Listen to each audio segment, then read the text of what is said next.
Israel के अब तलवे चाटने पड़ रहे हैं हर किसी देश के। सब लोग हमारे पे हावी हो गए हैं लगता है साहब। हमने 250 साल अंग्रेजों के तलवे चाटे, अब अमेरिकनों के तलवे चाटेंगे। हम नहीं चाटेंगे साहब, आप चाटिए, मुबारक हो आपको तलवे चाटना।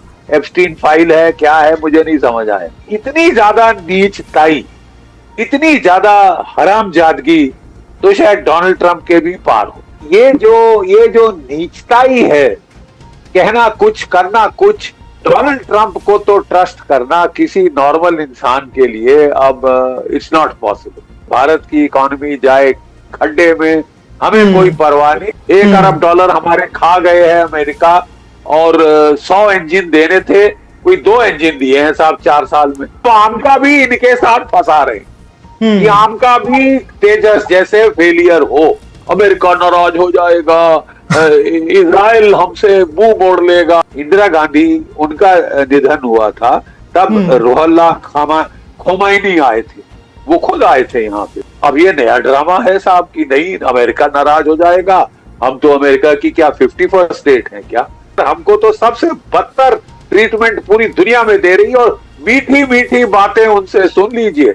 मुझे समझ नहीं आई कि हमको छुपाने की क्या जरूरत थी। हमने तो यहां तक छुपा दिया कि पाकिस्तान का कितना नुकसान हुआ है वो भी छुपा दिया कि कहीं अमेरिका नाराज ना हो जाए। ये हो क्या रहा है साहब? अगर आप अपने शहीदों को नमन नहीं कर सकते तो आप क्या है, what kind of a country are you यार? हमारा हुआ ही नहीं, हमारा नहीं हुआ, ये क्या नया ड्रामा है? हो क्या गया है हमको? अमेरिका अमेरिका अमेरिका अमेरिका जाए जहन्नुम में, लानत लगे ऐसे देश को। अमेरिका ने इंजन देने से मना कर दिया है, बोला जो 70 करोड़ का इंजन दे रहे थे वो 200 करोड़ में देंगे, और महिमा मंडन करो। पाकिस्तान के पायलट्स इस वक्त चीन में J-35 स्टेल्थ फाइटर्स पे ट्रेनिंग ले रहे हैं। तो मारो, वो लात पे लात आपको मारे जा रहा है। जितना इस तरह की गिड़गिड़ाई करोगे और अपनी बेइज्जती कराओगे। ये थी आज की वीडियो। मैं आइंदा भी इसी तरह भारतीय मीडिया के बयानात और उनके पाकिस्तान के मुतालिक तज्ज़िये और तबसरे लाता रहूँगा, और वो वीडियोस जो आम मीडिया पर पब्लिश नहीं की जाती मैं वो ढूंढता हूँ और उनको आप तक लाने का काम करता रहूँगा। ख़ासकर इंडियन मीडिया के पाकिस्तान के मुतालिक जियो पॉलिटिकल, जियो स्ट्रेटजिक और डिप्लोमेटिक फ्रंट्स पर जो भी डिस्कशन होती है मैं कोशिश करूँगा कि वो आप तक बिना किसी फ़िल्टर के लेकर आता रहूँ। और अगर आप ये सब कुछ देखना चाहते हैं और भारतीय मीडिया के रिएक्शंस को और उनके पाकिस्तान के मुतालिक तज्ज़िये और तबसरों को सुनना चाहते हैं तो आप मेरा चैनल फॉलो कर सकते हैं, क्योंकि यहाँ आपको सिर्फ ख़बरें नहीं या सिर्फ और सिर्फ रिएक्शन नहीं बल्कि तमाम कंट्रोवर्शियल और ट्रेंडिंग वीडियोस मिलेगी, वो भी एक अलग अंदाज में। यूएस वॉर ख़त्म हो चुका है या नहीं हो चुका, ये अब एक कंफ्यूजन बन के रह गया है। काफ़ी सारी चर्चाएं हुई, काफ़ी सारी मीटिंग्स हुई। अब डोनाल्ड ट्रंप ने बोला है एक और नई मीटिंग होने वाली है और वो होगी कतार दोहा में। यहां पर डायरेक्टली मिलेंगे ईरान और यूएस के जो लोग हैं, जो टॉप रैंक ऑफिशियल्स हैं, और वो ये डिसाइड करने की कोशिश करेंगे कि ये वॉर कैसे खत्म हो और स्ट्रेट ऑफ हॉर्मुज कैसे खोला जाए।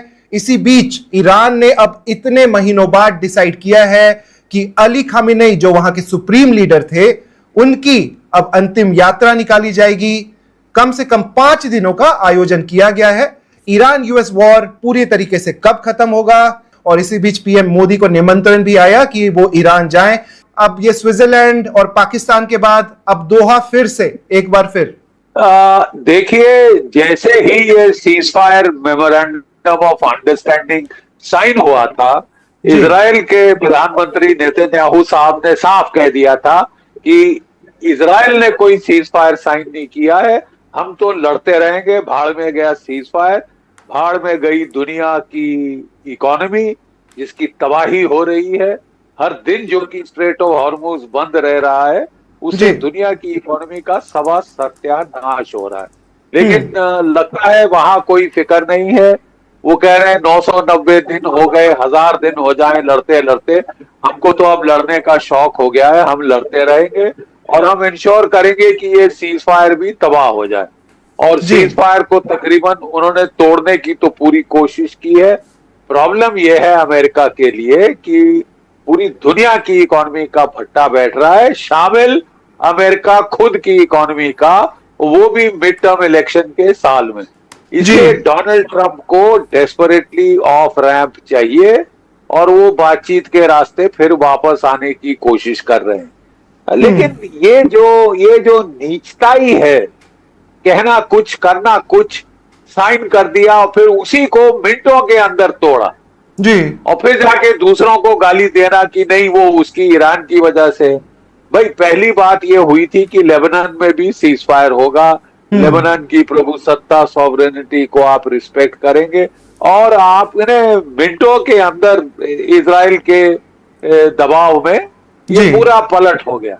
पहले तो कह रहे थे मैं इजराइल को मेरी सुननी पड़ेगी, मैं नहीं होता तो नेतन्याहू जेल में होते वगैरह वगैरह। लेकिन सबको पता चल गया कि भाई असली इसमें जो खलनायक है वो कौन है। और फिर इनको भी लड़ाई छेड़नी पड़ी कि इजराइल को खुश रखने के लिए, अपने जो हॉक्स हैं उनको खुश रखने के लिए।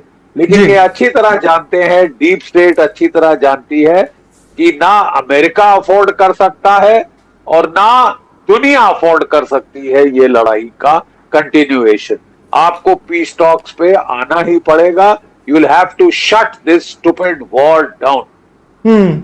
सो you think Qatar is going to be the last stop? Qatar पे जाके दोहा में जो मीटिंग अब होने वाली है, इससे इस युद्ध का अंत हो जाएगा? Strait of Hormuz finally will be open for everyone? Well we hope so. लेकिन जहां तक डोनाल्ड ट्रंप साहब का सवाल है, और ऊपर सोने पे सुहागा वहां नेतन्याहू साहब हैं, वो तो कह रहे हैं कि मैं ये डील रैक करके छोड़ूंगा। मैंने तो लड़ाई शुरू की थी कि अमेरिका ईरान को तबाह कर दे हमारे लिए जी, ठीक है। अब अमेरिका को 110 दिन से ज्यादा हो गए लड़ते हुए और उनको भी साफ दिख रहा है कि आप जितनी मर्जी बॉम्बिंग कर लीजिए, आप ना ईरान में तख्ता पलट कर पाएंगे, ना नेशन स्टेट डिस्ट्रॉय कर पाएंगे, ना न्यूक्लियर डील, ना मिसाइल डील, कुछ भी नहीं आपके हाथ में। ठीक है, आप लड़ना चाहते हैं, आप शौक फरमाते हैं तो आप शौक पूरा कर लीजिए। लेकिन इस शौक में दुनिया को शौक लग रही है, इकोनॉमिक दुनिया की तबाही हो रही है and you have to be bloody well concern. तो ये जो वॉर है सर, आपने कभी इस तरह की चीजें देखी है क्या बख्शी साहब की? एक तरफ मतलब चर्चाएं हो रही है, शांति वार्ताएं हो रही है, इतना ज्यादा सीरियसनेस दिखाया जा रहा है, और दूसरी तरफ एक जो वॉर है वो चल ही रही है, मतलब अटैक्स हो ही रहे हैं। नहीं देखिए, इस टाइप की चीज तभी होती है जबकि एक साइड बिल्कुल ही जिसके ना अनट्रस्टवर्दी हो जाए, कहे कुछ करे कुछ, दिन में 3 बयान बदली करे और चौथे दिन एक और बयान दे दे। तो डोनाल्ड ट्रंप को तो ट्रस्ट करना किसी नॉर्मल इंसान के लिए अब it's not possible, it's not possible. और ऊपर से फिर मैंने बताया ना, सोने पे सुहागा, जहां वो लाइन पे आ गए। For the first time in his second presidency, he did something sensible by trying to shut the war down. उसी वक्त नेतन्याहू ने बोल दिया, ऐलाने जंग कर दिया कि हम तो साहब ये लड़ाई रोकने नहीं देंगे, हमें तो शौक हो गया है लड़ने का। चाहे दुनिया की इकोनॉमी जाए भाड़ में, अमेरिका की इकोनॉमी जाए चूल्हे में, भारत की इकोनॉमी जाए खड्डे में, हमें कोई परवाह नहीं, हमको लड़ने का शौक है, हम तो लड़ते रहे। जैसे पहले ये डील्स बर्बाद हो गई, पूरी नहीं हो पाई, वैसे ही फिर से नेतन्याहू की वजह से ये डील जो कतार में हो सकती है वो फिर से कैंसिल हो जाए? नहीं हो जाए क्या, वो तो तकरीबन कैंसिल हो गई थी ना। He succeeded in restarting the war between America and Iran. जी, नेतन्याहू टोटली सक्सीडेड। जो भी मर्जी चैं डोनाल्ड ट्रंप कह रहे थे, गाली गलौज कर रहे थे नेतन्याहू को, उनको घुटने टेक के लड़ाई दोबारा शुरू करनी पड़ी। अब पूरे अमेरिका में अब लोग परेशान हो गए हैं क्योंकि उनको लग रहा है कि एक छोटा सा देश हमको, हमारे ऊपर राज चला रहा है, हमारे ऊपर हुक्म चला रहा है, और हम लोग, हमारे नेता, हमारी कांग्रेस, हमारा प्रेसिडेंट, वो सब गुलामी दिखा रहे हैं एक छोटे से देश की, जो कि हमारी दुम मरोड़ रहा है। The tail is wagging the dog. जी, और इस डील के बाद अगर ये वॉर खत्म हो जाती है, 6 बिलियन की बात कर रहे हैं पेजेश्कियान की, Iran will recover 6 billion funds frozen in Qatar under Islamabad MOU। और उसके अलावा भी बातें हो रही है कि सैंक्शंस शायद हटा दिए जाएंगे। आप कैसे देखते हैं वॉर के बाद ईरान किस प्रकार से उभरेगा? आई थिंक आपको लगता है कि Iran is already a winner in this war, but उभरेगा किस प्रकार से as a powerful nation in the world sir? देखिए, Iran as per professor Robert Pape, professor Mearsheimer, professor Jeffrey सैक्स, ये सब कह रहे हैं कि Iran is the clear winner. पूरी दुनिया कह रही है कि the MOU shows that Iran is the clear winner of this war, stupid war of choice. और इसके अलावा ईरान जो है वो by controlling the gulf of Hormuz it has emerged much stronger. बहुत ज्यादा ताकतवर वो पहले से हो गया है। वो एक रीजनल सुपर पावर के रूप में इमर्ज हुआ है। और आप जो अभी तक हेजमान था इजराइल, अब हेजमान क्लियरली यहाँ पे उभर रहा है ईरान। और जो बाकी गल्फ स्टेट्स हैं वो भी इसके साथ मोडस विवेंडी करने को तैयार होने को मजबूर हो गई है, और कोई चारा नहीं है उनके पास। जी सर, अब ईरान इतना बड़ा पावर बनता जा रहा है, हमने इतना झेला है यूएस के साथ, पीएम मोदी को न्योता गया, तो आप पीएम मोदी अब नहीं जा रहे, वो भेज रहे बिहार के गवर्नर को, MOS ministry of external affairs को। आपको लग रहा है फिर से कोई हम भूल चूक तो नहीं कर रहे? अगर पीएम मोदी जाते तो एक बहुत बड़ा संदेश रहता और आगे शायद हमारे पास एक ऑप्शन रहता और भी ज्यादा बिजनेस करने का और अपना सहयोग बढ़ाने का। बिल्कुल, मैंने तो कई बार कहा है कि अगर वो जाते तो हमारा फायदा ही फायदा होता। एक तो हम ईरान के ऊपर सैंक्शंस हट रही हैं, $1 बिलियन पर हफ्ते का वो तेल बेचेगा। हमको अपना स्ट्रेटेजिक पेट्रोलियम रिजर्व जो एक्सपेंड हो गया है उसको पूरा करना है, उसकी पूर्ति करनी है, मेकअप करना है। हमको ज्यादा से ज्यादा ईरान का तेल खरीदना चाहिए क्योंकि वो सबसे नजदीक। और दूसरा, हमको जो रिकंस्ट्रक्शन ऑफ ईरान में है उसमें बड़ा हिस्सा पार्ट लेना चाहिए। हमको चाबहार का पोर्ट दोबारा उस पर काम शुरू करना चाहिए। वो है हमारा gateway to Afghanistan, gateway to central Asia and the north south corridor with Russia, with Europe. तो मुझे तो समझ नहीं आ रहा कि हम अमेरिका को खुश करने में इजराइल के अब तलवे चाटने पड़ रहे हैं। हर किसी देश के सब लोग हमारे पे हावी हो गए हैं, लगता है साहब। अब मुझे समझ नहीं आया कि अमेरिका ने क्या कसर छोड़ी है आपके to kick you in your teeth. है वो सैंक्शन 50% आप पे लगाए, हटाए हैं तो बोला 10%, सुप्रीम कोर्ट ने बोले 12% आप और लो हमारी तरफ से फॉर फोर्स्ड लेबर। इनको चाइना में फोर्स लेबर नहीं दिखा, पाकिस्तान में फोर्स लेबर नहीं दिखा, केवल भारतवर्ष में फोर्स लेबर दिखा है। $1 अरब हमारे खा गए हैं अमेरिका, और 100 इंजन देने थे, कोई 2 इंजन दिए हैं साहब 4 साल में। और हमने आके इनको फिर खुश करने के लिए, तलवे चाटने के लिए 200 इंजन और का ऑर्डर दे दिया GE 404। पहले 100 तो दिए नहीं, 200 और का ऑर्डर दे दिया। और अब आम का भी इनके साथ फंसा रहे कि आम का भी तेजस जैसे फेलियर हो।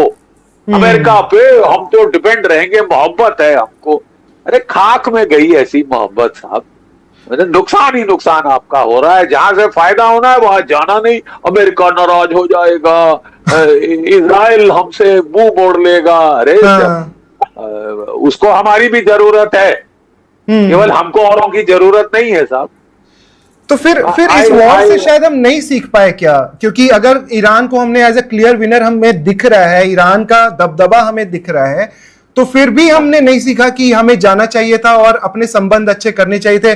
थोड़ी सी खटास तो आ ही गई थी क्योंकि पीएम इजराइल में थे वॉर शुरू होने के 1-2 दिन पहले, तो शायद इस बार बहुत अच्छा मौका था। आप कैसे देखते, अगर वो दर्शकों के लिए एनालाइज कर सके सर, आपकी बातों को लोग बिल्कुल सुनना चाहते हैं, और इस डिसीजन को अगर आप पूरे तरीके से एनालाइज कर सके कि हमारे लिए क्या अच्छा है क्या बुरा है, तो लोगों को बहुत अच्छा लगेगा।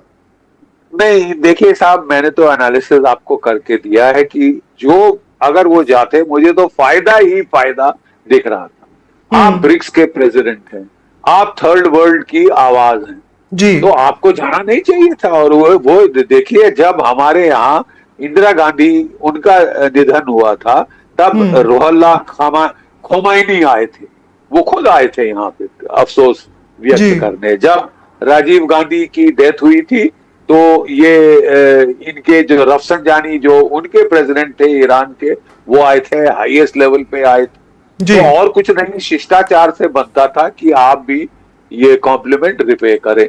अब ये नया ड्रामा है साहब कि नहीं अमेरिका नाराज हो जाएगा, हम तो अमेरिका की क्या 51st स्टेट है क्या, कि अमेरिका के आज्ञा के बगैर हम कुछ कर नहीं सकते। डोनाल्ड ट्रंप की नाराजगी, अरे उन्होंने छोड़ा क्या है हमको नुकसान करने के लिए? ट्रेड डील सुन सुन के हमारे कान पक गए हैं। ट्रेड डील तो दरकरार, हमको तो सबसे बदतर ट्रीटमेंट पूरी दुनिया में दे रही है, और मीठी मीठी बातें उनसे सुन लीजिए। ये तो मुंह में राम राम, बगल में छुरी की बात है साहब, बगल में छुरी की बात जी।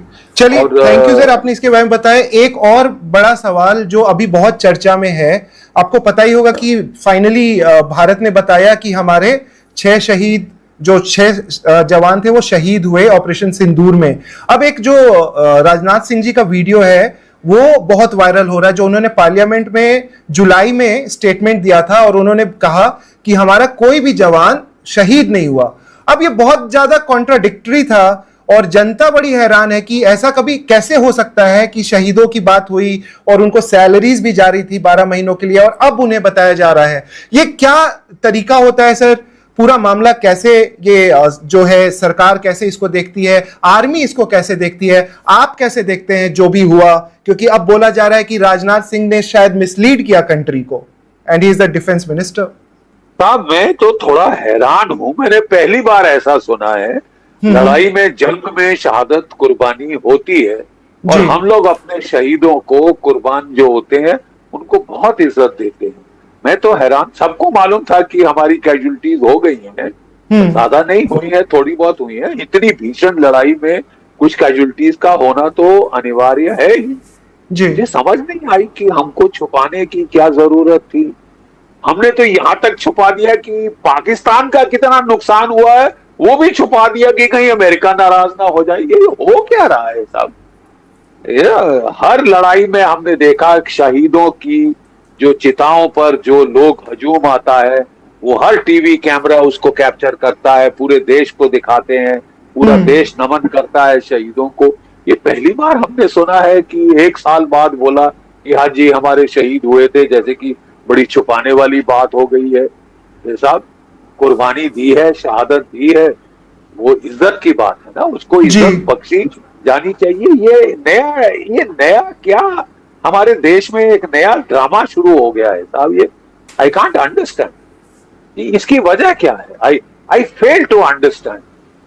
But as army veteran it must be painful, and how do you feel about it? आपके मन में दोस्तों से बात होती है तो क्या बात होती है? ब्लडी वेल पेनफुल यार। अगर आप अपने शहीदों को नमन नहीं कर सकते तो आप क्या, what kind of a country are you यार? आप कैसा देश बनते जा रहे हो? आप मतलब कहना क्या चाहते हो, करना क्या चाहते हो? I haven't understood. The most natural normal thing is, एक देश अपने शहीदों को नमन करता है, उनकी कुर्बानी को याद करता है, आंखें गीली करता है। हमारा हुआ ही नहीं, हमारा नहीं हुआ, ये क्या नया ड्रामा है? मतलब आप कौन सी कैजुअलिटी लेस वॉर की ख्वाब लगा के बैठ गए साहब की कैजुअलिटी हो गई नहीं, हम तो डोनाल्ड ट्रंप जैसे लड़ेंगे। वेनेजुएला में कोई कैजुअलिटी नहीं हुई, 12 डे वॉर में कोई कैजुअलिटी नहीं हुई, अगर हुई तो उन्होंने छुपा दी, हम भी छुपाएंगे। क्यों? ये अब डोनाल्ड ट्रंप से यही सीखने को रह गया। ये गलत बात है, दिस इज रॉन्ग। कोई चीज जस्टिफाई नहीं कर सकती। And I am amazed out to how it has happened. हो क्या गया है हमको? मतलब जो बेसिक डिसेंसीज हम कैसे भूले जा रहे हैं। अमेरिका अमेरिका अमेरिका अमेरिका जाए जहन्नुम में, लानत लगे ऐसे देश को। हम उसका एग्जाम्पल फॉलो कर रहे हैं कि वो अपनी कुर्बानियां नहीं बताता, छुपाता है, अंडर द कारपेट हम भी छुपाएंगे। अरे जी, सीखना है तो कोई अच्छी बात सीखिए। तो इसका ये क्या असर, नई चीज हम सीख रहे हैं?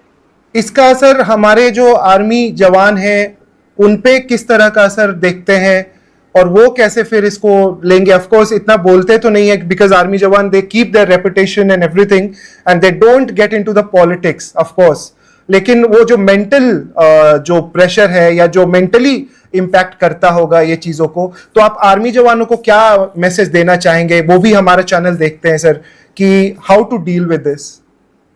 नहीं, I am not into messaging and any of those sort of thing, but जी, मैं कह रहा हूं कि उनको भी दुख हुआ है, हम वेटरन्स को दुख हुआ है, वी हैव जी। फेल्ट बैड, हमें हैरानी हुई, we are amazed that this can happen in India. Bharatvarsh ji, में ये हो सकता है।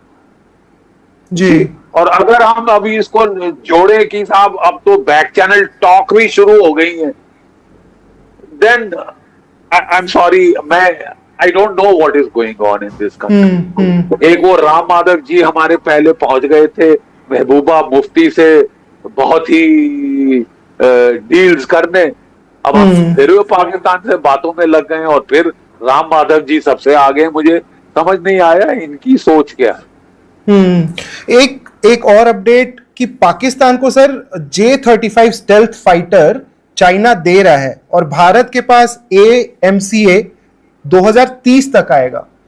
Is it a dangerous gap? मतलब ये जो स्टेल्थ फाइटर्स मिल रहे पाकिस्तान, रॉन्ग, आपके पास 2035 तक आना था और अब तो 5-10 साल और जोड़ लीजिए, क्योंकि अमेरिका ने इंजन देने से मना कर दिया है। बोला जो 70 करोड़ का इंजन दे रहे थे वो 200 करोड़ में देंगे, और महिमा मंडन करो। तो हम ये डील क्यों साइन कर लेते हैं, इतनी महंगी deals? You please ask the government. I don't sign those deals. I'm sorry, I don't sign those deals. I can only give my viewpoint. जी, 70 करोड़ का जो इंजन इन्होंने प्रॉमिस किया था, उनको पता चल गया कि भारत को बहुत सख्त जरूरत है, भारत को एयरफोर्स कमजोर हुई जा रही है पाकिस्तान के मुकाबले भी। और जैसे आपने बताया कि पाकिस्तान के पायलट्स इस वक्त चीन में J-35 स्टेल्थ फाइटर्स पे ट्रेनिंग ले रहे हैं, अगले साल उनके पास स्टेल्थ फाइटर आ जाएगा। हमको रूस ने ऑफर दिया था कि हम आपको टेक्नोलॉजी ट्रांसफर करेंगे, सोर्स कोड देंगे, अपने देश में बनाओ। अमेरिका नाराज हो जाएगा, हम नहीं ले सकते, हाय हाय हम कैसे ले सकते हैं? तुम्हारो व्हाट एल्स कैन वन से यार? जी, कि मती मारी गई है क्या? आपको हो क्या गया है? आपको क्या मोहब्बत जताने की मजबूरी क्या है? वो लात पे लात आपको मारे जा रहा है। जितना इस तरह की गिड़गिड़ाई करोगे और अपनी बेइज्जती कराओगे, और अपनी बेइज्जती कराओगे। लेकिन नहीं, हमारी तो पूरी पॉलिसी अमेरिका की तरफ है। अमेरिका जहान बहादुर, कंपनी जहान बहादुर, हमने 250 साल अंग्रेजों के तलवे चाटे, अब अमेरिकनों के तलवे चाटेंगे। हम नहीं चाटेंगे साहब, आप चाटिए, मुबारक हो आपको तलवे चाटना। जी।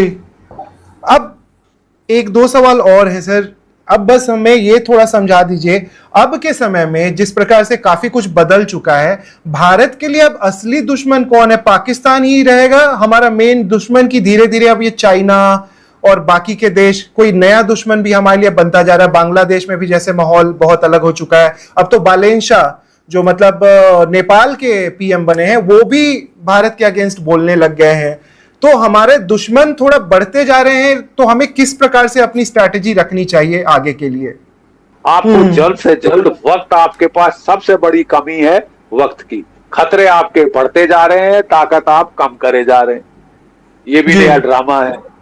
तो और कुछ अजीब सोच आई जा रही है कि शहीद हो जाए तो बताओ नहीं, छुपा लो।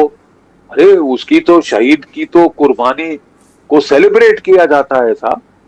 वो कहते हैं शहीदों की चिताओं पर लगेंगे हर बरस मेले, वतन पे मिटने वालों का यही बाकी निशान होगा।